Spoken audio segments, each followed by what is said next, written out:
जाए तो भारत में बहुत बड़ी संख्या में युवा है और जाहिर है कि वो देश को बदलने की, उसकी दिशा बदलने की, उसकी दशा बदलने की क्षमता रखता है। ज़रूरत इस बात की है कि हम युवाओं का सही मार्गदर्शन करें, जिससे उनकी ब्रिलियंस, उनकी इंटेलिजेंस और उनकी स्किल्स का सही दिशा में यूटिलाइजेशन किया जा सके। येस आई कैन, वो कर सकता है और वाकई कर सकता है। आज का युवा कुछ इसी सोच का है, इसी तबीयत का है।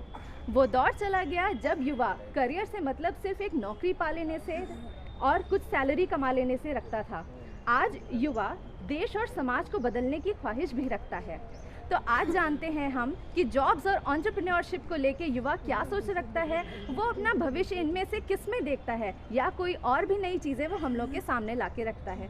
तो चलते हैं अपने युवाओं की तरफ और जानते हैं कि वो क्या विचार व्यक्त करता है। What according to you is the better option, job या एंटरप्रेन्योरशिप? आप खुद को इनमें से अगर चूज़ करना हो तो क्या चूज़ करेंगे? मेरे हिसाब से जॉब ज़्यादा बेटर है, क्योंकि हम लोग शुरू से इन्वेस्टमेंट करते आए अपनी पढ़ाई के ऊपर, और उसके बाद अगर हम एंटरप्रेन्योर पे जाएंगे तो वो एक इन्वेस्टमेंट रिस्क होगा, क्योंकि हमने जो शुरू से इन्वेस्ट किया उसके बाद हम जॉब पे जाना चाहेंगे, क्योंकि उसमें हमें कोई इन्वेस्टमेंट नहीं है, प्लस पढ़ाई के बाद हमें तुरंत जॉब मिल जाएगी। हमें सिर्फ 8 से 10 घंटे ही जॉब करना होगा, वहीं आप एंटरप्रेन्योर में देंगे आपको 24 घंटे की जॉब होती है। तो जॉब ज़्यादा बेटर है, सुकून की नौकरी है, हम काम करेंगे, फिक्स सैलरी आएगी जिससे हमारा खर्चा चलता रहेगा। आप कह रहे हैं कि job is a better option whether you opt for government job और private job. So what would you say about entrepreneurship? Yes please ma'am. मेरा नाम असना है। कोई भी बिजनेस पैसे से बड़ा नहीं होता है, आइडिया से बड़ा होता है। तो आपके अंदर अगर क्रिएटिव स्किल्स हैं, लीडरशिप क्वालिटी है, आउट ऑफ द बॉक्स सोचते हैं और कुछ कर गुजरने का आपके अंदर अगर कुछ है, एम है आपका, तो आप कैसे भी रास्ता बना सकते हैं। और बात रही अगर पैसे की, तो वो अगर आपके अंदर एक एम है कि चीज़ को अचीव करने के लिए, तो आप कैसे भी उसका जुगाड़ कर सकते हैं। Okay, any other views? असल में मैम ऐसा है कि भूखे पेट आप क्रांति नहीं कर सकते हो। So you are saying the basic need is to earn for the bread and butter, and one must not take risk if he is not so sound in terms of money. Okay, any other views? Ma'am entrepreneurship अच्छी है, लेकिन उससे पहले हमें experience लेना चाहिए। तो मेरा ये मानना है कि पहले हमें जॉब करना चाहिए ताकि हमें एक एक्सपीरियंस गेन हो जाए। फिर जब उस एक्सपीरियंस को हम आगे बढ़ाएंगे तो एंटरप्रेन्योरशिप में हमें फॉरवर्ड मूव करना चाहिए, ताकि हम अपने एक्सपीरियंस को बाकायदा वहाँ पे कायदे से फ्रेम करके उस पर काम कर सकें। मैम मेरा नाम रक्षा है और मैं एंटरप्रेन्योरशिप को ही बेटर ऑप्शन मानती हूँ। जैसे अभी सिक्योरिटी की बात हुई, तो आजकल सिक्योरिटी तो प्राइवेट जॉब्स में भी नहीं है, और अगर हम रिटायरमेंट के बाद की बात करें तो वहाँ पे भी गवर्नमेंट जॉब्स में या प्राइवेट जॉब्स में बहुत सारी ऐसी जॉब्स ऐसी हैं जहाँ पे कोई प्लान नहीं है कि रिटायरमेंट के बाद आपको पैसा कहाँ से मिलेगा। और यहाँ पे अगर आप कोई स्टार्टअप रखते हो तो आपका रिटायरमेंट कभी नहीं होगा, आप हमेशा काम कर सकते हो उस चीज़ के लिए। जी, आप क्या कहना चाहते हैं? लेकिन एंटरप्रेन्योरशिप के लिए लीडरशिप क्वालिटी होना ज़्यादा ज़रूरी है, और वो हर किसी में नहीं होती है, सिर्फ एक ही लीड करता है, हर कोई लीड नहीं कर सकता है। तो अगर वो आप ये देख के जाएंगे कि हाँ मैं भी अपना बिजनेस करना चाहता हूँ, खुद पे करना चाहता हूँ, तो वो हर कोई नहीं कर सकता है, हर इंसान नहीं कर सकता है। जॉब्स के लिए ही ज़्यादा बेटर रहता है, क्योंकि लोग उस पर पहले एक्सपीरियंस गेन करते हैं हर चीज़ का। और ज़रूरी नहीं है कि आप जॉब करके एंटरप्रेन्योर अच्छे बन सकते हैं, क्योंकि उसके लिए भी आपको हर डिपार्टमेंट का नॉलेज चाहिए, टैक्सेस की नॉलेज चाहिए, तब आप उसमें बेटर कर पाएंगे। तो इसीलिए हमारे पास डिफरेंट चॉइसेस रहती हैं। हम एंटरप्रेन्योर बनना चाहते हैं या हम जॉब करना चाहते हैं, हर किसी के लिए हर चीज़ नहीं बनी। अगर आप एक एंटरप्रेन्योर है तो फिर एक ये रिस्क रहता है कि ज़रूरी नहीं कि आपके पास इस महीने का टर्नओवर मान लीजिए लाखों का हो, अगले महीने का मान लीजिए सिर्फ हज़ारों का या कुछ भी। तो एक फिक्स टर्नओवर आपके पास नहीं होता, तो फिर आप एक लॉन्ग टर्म गोल्स सेट नहीं कर सकते आप। लेकिन आपके पास एक हर मंथ के एंड में आपको पता है कि मेरे पास इतनी सैलरी आनी है, तो अगर आपको कुछ EMIs लेनी है या फिर कुछ और प्लान करना है, तो फिर आप वो चीज़ें ईजिली प्लान कर सकते हैं, क्योंकि आपके मेंटली आप एक सिक्योर पॉइंट रहता है कि हाँ मंथ के एंड में इतने रुपये तो मेरे पास आ ही जाएंगे, चाहे जो भी हो। अभी तक के डिस्कशन में यही सामने आया है कि रिस्क दोनों ही चीज़ों में है, चाहे वो जॉब करे या फिर कोई एंटरप्रेन्योर ही क्यों ना बन जाए। तो फिर आखिर सिनेरियो कैसे बदलेगा? क्या वो चीज़ें हैं जिससे हम प्रेजेंट सिचुएशन को चेंज कर सकते हैं? जो रिस्क की थिंकिंग है हमारे यूथ के दिमाग में, उसे कैसे हटा सकते हैं? मेरा नाम गौरव है, और जब हम रिस्क की बात करते हैं तो इकोनॉमिक जो सब्जेक्ट है उसके टर्म में प्रॉफिट को डिफाइन किया गया है। Profit is the remuneration of the risk taken by the entrepreneur.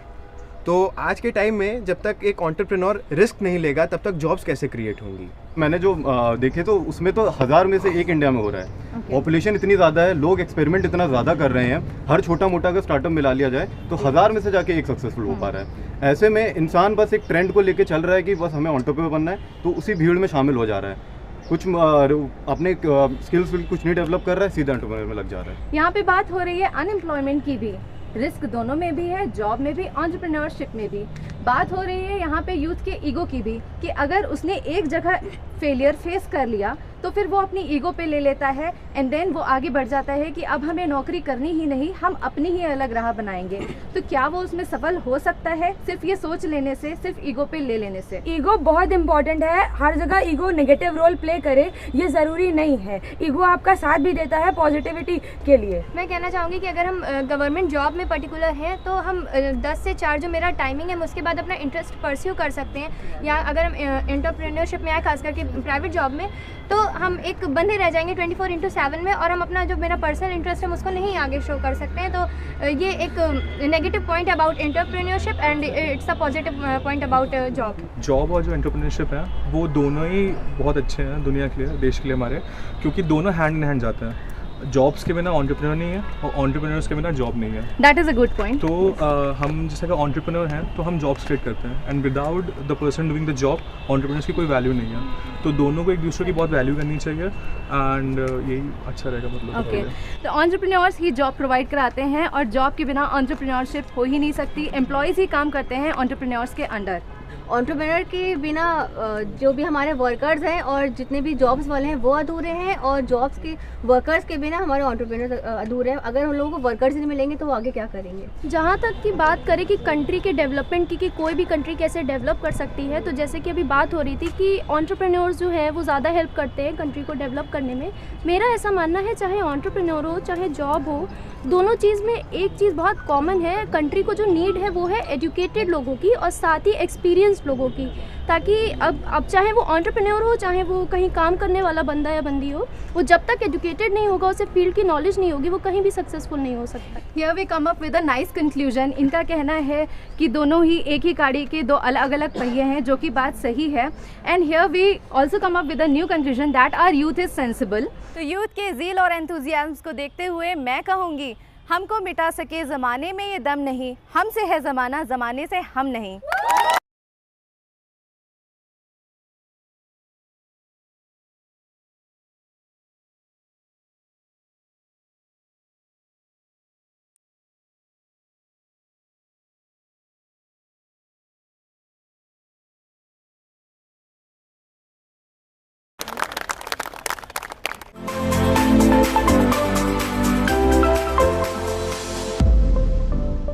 ये तो बात थी मुद्दे की।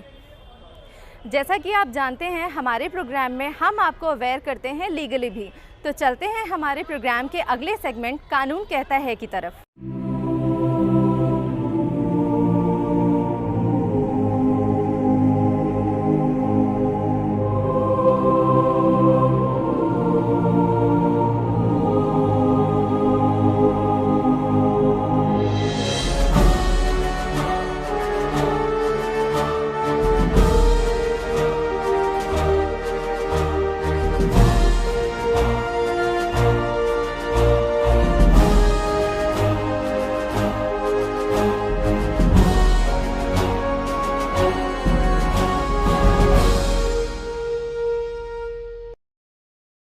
किसी भी समाज को सामान्य रूप से चलाने और उसमें शांति व्यवस्था बनाए रखने में हमारी सामाजिक परंपराएं और रीति रिवाज बहुत महत्वपूर्ण भूमिका निभाते हैं। किसी भी सभ्य समाज में सामाजिक नियंत्रण का कार्य समाज के सदस्य स्वतः ही करते हैं, लेकिन बड़े सामाजिक ढांचे में हर व्यक्ति का आचार व्यवहार सामान्य हो, नैतिक हो और सामाजिक मूल्यों के अनुरूप हो, ये संभव नहीं होता। अतः ऐसी परिस्थिति में राज्य या कहें कि सरकार असामाजिक कृत्यों को रोकने के लिए और शांति व्यवस्था को बनाए रखने के लिए संविधान की परिधि में कानून बनाता है। अपने देश भारत की बात करें तो यहाँ मुख्यतः भारत अपराध संहिता यानी आईपीसी और भारत आपराधिक प्रक्रिया संहिता यानी सीआरपीसी मुख्य रूप से इन दो में कानून विभक्त हैं। इसकी अनगिनत धाराएं हैं। जब भी कोई व्यक्ति अपराध करता है या यूं कहें कि राज्य के कानून की परिभाषा से पृथक कार्य करता है, तो संबंधित धाराओं में दंड का भागी होता है। इस कार्यक्रम का उद्देश्य जनमानस को भारतीय दंड विधान और जनोपयोगी कानूनों के विषय में जानकारी देना है, ताकि आप स्वयं को अपडेट रख सकें। इंडियन पीनल कोड अपना एक इंडिपेंडेंट कोड है, वैसे ही क्रिमिनल प्रोसीजर कोड है, वो इंडिपेंडेंट कोड है। क्रिमिनल प्रोसीजर कोड का पर्पस है कि किस तरीके से कानूनी कार्रवाई क्राइम को लेके की जाएगी, प्रोसेस कैसे होगा, कैसे एफआईआर दर्ज होगी, अगर एफआईआर दर्ज नहीं हो रही है तो कंप्लेंट कैसे दर्ज होगी, कैसे एक जने को उस पूरी प्रोसीडिंग्स कंप्लीट की जाएंगी, ट्रायल कैसे होगा, जज साहब कैसे उसमें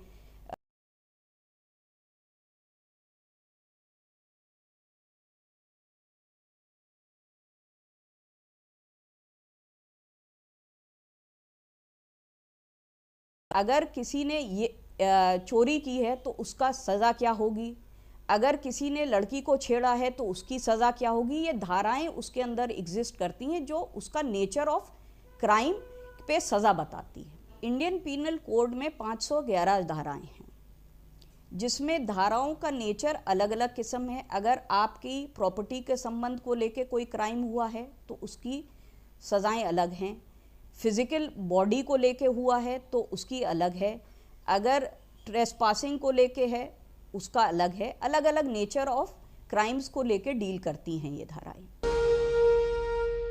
107/116 की जो प्रोसीडिंग्स चलती है उसमें होता ये है कि कोई दो व्यक्ति आपस में झगड़ा करते हैं और उनमें से उन दोनों व्यक्तियों में से कोई या कोई बाहरी व्यक्ति भी, अगर पुलिस की सूचना आता है कि ये लोग आपस में झगड़ा कर रहे हैं, चाहे वो सड़क पे हो या कहीं भी हो, तो पुलिस उसमें उन दोनों व्यक्तियों को शांति भंग की आशंका में, अगर वो आदमी झगड़ा करके चले जाते हैं और आगे भी झगड़े की उनसे शांति भंग की आशंका उत्पन्न रहती है, तो पुलिस उन लोगों के खिलाफ एक चालानी रिपोर्ट भेजती है संबंधित एग्जीक्यूटिव मजिस्ट्रेट की कोर्ट में कि साहब इन दोनों व्यक्तियों में आपस में झगड़ा हुआ है और इनसे शांति भंग की आशंका है, लिहाजा इसलिए इनको 107/16 के तहत पाबंद करना आवश्यक है। पुलिस की इस रिपोर्ट पर एग्जीक्यूटिव मजिस्ट्रेट धारा 111 के अंतर्गत नोटिस जारी करके उन पक्षों को, संबंधित पक्षों को बुलाता है और उनसे कहता है कि आप इतने रुपए का बंद पत्र और 2 जमानतें दाखिल करें या खाली बंद पत्र दाखिल करें। ये 107/16 की इस प्रकार की प्रक्रिया होती है कि एग्जीक्यूटिव मजिस्ट्रेट को हमेशा इस प्रकार की नोटिस जारी करने के पहले ये देखना चाहिए कि जो सब्सटेंस है, जो शांति भंग का सब्सटेंस है जो पुलिस द्वारा बताया गया है, उस चीज़ को नोटिस में मेंशन जरूर करना चाहिए कि ये वजह है जिसकी वजह से ये कोर्ट आपको इस प्रकार की नोटिस भेज रही है। नॉर्मली वो प्रिंटेड प्रोफार्मा में नोटिस भेजी जाती है, वो गलत है और बाकायदे उसको पूरी बात लिखकर भेजी जानी चाहिए कि आपके खिलाफ ये कार्रवाई इसलिए की जा रही है कि आपके खिलाफ इस प्रकार की शिकायत प्राप्त हुई है। पूरी बात उस नोटिस में लिखी होनी चाहिए।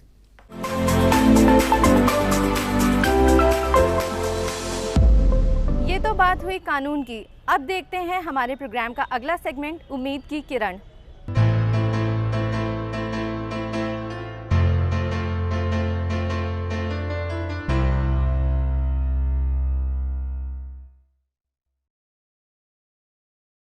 धीरूभाई अंबानी इस देश के काफ़ी मतलब मैं उनसे काफ़ी इंस्पिरेशन लेता हूं। और एक स्टोरी है कि एक ज़माने में उनके पास जेब में बहुत पैसे नहीं होते थे और उस समय भी वो ताज होटल बॉम्बे में जाकर के 50 रुपए की चाय पीते थे। तो एक बार उनके दोस्त ने पूछा कि तुम्हारे पास इतने पैसे तो होते नहीं हैं, लेकिन तुम जाकर के 5 स्टार होटल ताज होटल में जाके 50 रुपए की चाय पीते हो, ये कैसे आप करते हो? वो बोलते हैं कि मैं 50 रुपए की चाय के लिए नहीं जाता हूँ, मैं वहाँ पर इसलिए जाता हूँ क्योंकि वहाँ पर जो मुझे लोग मिलते हैं, जो मेरा नेटवर्क मिलता है, वो काफ़ी बड़ी चीज़ होती है। इस स्टोरी से मैं खाली एक ही चीज़ कहना चाह रहा हूँ कि जब तक कि आप खुद को अपने अच्छे दायरे में नहीं रखेंगे, अपने को पुश करके नेक्स्ट लेवल पे लेकर नहीं जाएंगे और अच्छे कॉन्टैक्ट्स में नहीं रखेंगे, तब तक कि आप ग्रो नहीं कर पाएंगे। जब मैं बहुत सारी स्टोरीज देखता हूँ और कई सारे इंटरव्यूज़ पढ़ता हूँ इस दुनिया में जितने भी टॉप बिजनेसमैन रहे हैं, तो वो कहते हैं कि हमारी वर्थ तो एक होती है जो हम करते हैं, और हमारी वर्थ उस पर भी बहुत डिपेंड करती है हम किनके साथ रहते हैं। एक और साइंटिफिक रिसर्च है, एक साइंटिफिक रिसर्च है जो बोलती है कि you are a sum of the 5 people that you stay with. अगर आपके 5 दोस्त किस तरह के हैं, आप भी उन्हीं में से एक बनेंगे। The average of 5 friends that you have is going to be the one that you will also be. इस स्टोरी से जो मैंने आपको धीरू भाई अंबानी की बताई, तो ये जो साइंटिफिक रिसर्च है जो मैं बता रहा हूं कि you become a sum of the 5 people you stay with, Dhiru Bhai Ambani used to be a firm believer of this theory कि the people that he stays with he is going to be a function of that. अब इसके दूसरे results ये भी आते हैं कि जब भी आप कोई काम करते हैं और आपके अगर कॉन्टैक्ट्स अच्छे होते हैं तो एक एम्प्लीफिकेशन इफेक्ट होता है। आप किनके साथ रहते हैं, आप उनके साथ तो रहते ही रहते हैं, और उनके साथ जो उनका खुद की एक दुनिया, एक अलग दुनिया उनके साथ चल रही होती है, वो जो 5 दुनियाएं उन 5 दोस्तों के साथ चल रही होती हैं, तो आपकी छवि और आपकी चीज़ें वहाँ पे भी जाती हैं। सो चाहे आप बिजनेस डेवलप करें, चाहे आप खुद को डेवलप करें, बहुत इंपॉर्टेंट है कि आप वो डिसाइड करें कि वो कौन 5 लोग हैं जिनके साथ आप रहेंगे, क्योंकि वो 5 लोग आपकी लाइफ की सक्सेस डिसाइड करेंगे। और जैसा कि एरिस्टोटल ने कहा है, excellence is not a one time act, excellence is a habit. The person that you are is 85% your habits. तो अगर आपको अपनी खुद की नेक्स्ट लेवल पे लेकर जाना है, अपने खुद की तैयारी को और अपने खुद के सेल्फ को नेक्स्ट लेवल पे लेकर जाना है, तो एरिस्टोटल की स्टोरी, एरिस्टोटल की बात माने या धीरू भाई अंबानी की वो ताज होटल वाली स्टोरी की बात माने, तो एक ही चीज निकल करके आती है, और वो ये है कि अगर आप अपने खुद के हैबिट्स और अपने हैबिट्स और अपने दोस्तों के ऊपर देखते हैं किस तरीके के हैं, तो आप खुद की नेक्स्ट लेवल ऑफ ग्रोथ हासिल कर पाएंगे। 85% of who you are your habits. So what you have to do is this: you have to ensure that if you are looking for your next level of growth, the only way to get your next level of growth is by ensuring आप अच्छे habits develop करें। और ये अच्छे habits develop कैसे होते हैं? या तो आप पढ़ के उनको डेवलप करते हैं, और या आप उनको लोगों के साथ, जिनके साथ रहते हैं, उनके साथ डेवलप करते हैं। जैसे मैंने बोला कि the people that you stay with, you become one of the people, of the 5 people that you stay with. So whether you have a college degree, चाहे आपके पास कॉलेज डिग्री है या आपके पास कॉलेज डिग्री नहीं है, it really doesn't matter. आज के ज़माने में जिस तरीके से दौर ये प्रोग्रेस कर रहा है, और जिस तरीके से नई नई कंपनीज इवॉल्व हो रही हैं, नई टेक्नोलॉजीज इवॉल्व हो रही हैं, ज़्यादातर एजुकेशन आज के ज़माने में मतलब बहुत हद तक is not able to compete with the new challenges that are there. मिसाल के तौर पे लोग बोलते हैं कि आने वाले समय में artificial intelligence is going to be a game changer, और उस समय क्या होगा? सो अगर आप पहले का इतिहास देखें, जब से मतलब पिछले 100 साल में, तो पहला इंडस्ट्रियल रेवोल्यूशन हुआ जिसने दुनिया में काफ़ी पैसे पैदा किए। उसके बाद हमारा कंप्यूटर रेवोल्यूशन हुआ, और फिर इंटरनेट रेवोल्यूशन हुआ, और आने वाले समय में हमारा ये आर्टिफिशियल इंटेलिजेंस को लेकर के रेवोल्यूशन होने वाला है। और आपने चाहे एजुकेशन करी हो या नहीं करी हो, ये जो नेक्स्ट रेवोल्यूशन आएगा, ये नेक्स्ट रेवोल्यूशन उसी पे ही डिपेंड करता है कौन इसको फ्रेश माइंड से अटेम्प्ट कर पाएगा। जिस तरीके से आप इंफॉर्मेशन सर्च करने के लिए ऑनलाइन जाते हैं और आप टाइप करते हैं और आपको सारी नॉलेज मिल जाती है, तो इसी तरीके से आने वाले टाइम में किसी के पास नॉलेज की कमी नहीं होगी। इस दुनिया में सबके पास नॉलेज होगी, और साथ साथ आर्टिफिशियली इंटेलिजेंट रोबोट्स भी अवेलेबल होंगे। तो जब इस दुनिया में नॉलेज भी सबके पास होगी, available at your finger tips, और आपके पास आर्टिफिशियली इंटेलिजेंट रोबोट्स भी अवेलेबल होंगे, उस समय आप कैसे इस दुनिया में काम करेंगे? सवाल वो है। उस समय मुझे लगता है कि जब आपके पास लोगों की कमी नहीं है, काम करने के लिए आदमी हैं, मतलब आर्टिफिशियली इंटेलिजेंट, और आपके पास जब नॉलेज की कमी नहीं है, उस समय जब सबके पास वो सारी चीजें अवेलेबल हैं, उस समय रेस में कौन जीतेगा? उस समय वही जीतेगा जो अपनी क्षमताओं को अच्छे से यूज करना जानेगा। और क्षमता यहां पर मैं बोलता हूं क्रिएटिविटी। चाहे आपके पास कोई एजुकेशन हो, चाहे एजुकेशन ना हो, एक स्किल अगर आप अपने अंदर डेवलप कर लें जो आपकी लाइफ को ट्रांसफॉर्म कर सकता है, तो वो स्किल है creativity. How best you can apply your brains is where your success lies. बहुत साल पहले एल्बर्ट आइंस्टाइन से एक बार किसी ने सवाल पूछा, 1 किलोमीटर में कितने मीटर होते हैं? तो उसने बोला, रुको मैं अपनी नोटबुक देख के बताता हूं। तो उसने बोला, तुम तो आइंस्टाइन और तुमको यह भी नहीं पता 1 किलोमीटर में कितने मीटर होते हैं? तो बोलता है, मेरा दिमाग है, ये स्टोर हाउस नहीं है, मैं इसको यूज करता हूं एप्लीकेशंस के लिए। सो कैपेबिलिटी अगर आपकी अपने अंदर डेवलप करते हैं, how you apply your mind, application of mind via creativity, अगर आप स्ट्रांगली अपने माइंड की एप्लीकेशन डेवलप करते हैं विद स्ट्रांग क्रिएटिविटी, आपका फ्यूचर डेफिनेटली उज्जवल है। बिकॉज आने वाले समय में नॉलेज की कमी होने वाली नहीं है। Resources in form of people, in form of artificially intelligent robots are going to be immense. और उस समय खेल में वही जीतेगा someone who has learned the art of applying his mind in a very strong way, and that requires creativity. And अगर आप अपने अंदर ये creativity develop करना चाहते हैं तो इसकी first stage है, the first step is to always attempt something with a beginner's mind. आप इसको इस तरीके से देखिए कि ये हाँ मेरा ये first time है, चाहे आपके पास knowledge हो चाहे knowledge ना हो।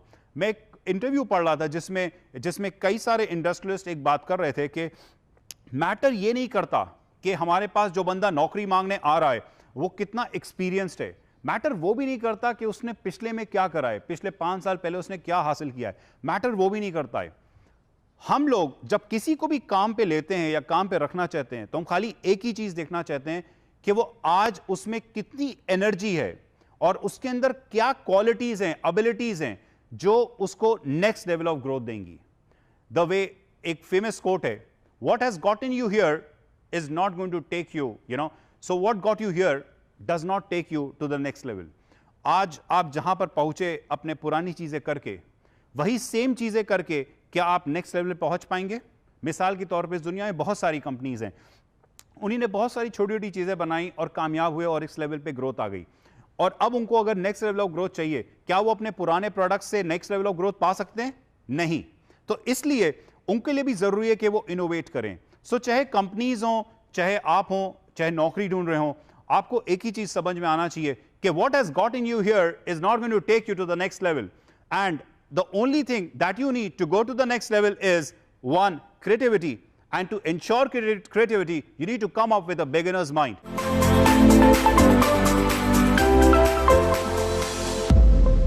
तो आज आपने देखा कि जोश और उमंग से भरे युवाओं में अपने करियर को लेकर अलग अलग राय है और सुनहरे सपने हैं। बात चाहे एक सेफ सिक्योर जॉब पाने की हो या एंटरप्रेन्योर बनने की, सबकी मंजिल एक है, उज्जवल और सफल भविष्य पाने की। आज की तरह यूथ जंक्शन में ऐसे ही छोटे बड़े मुद्दों पर चर्चा जारी रहेगी। तब तक के लिए दीजिए इजाज़त। नमस्कार, बाय बाय।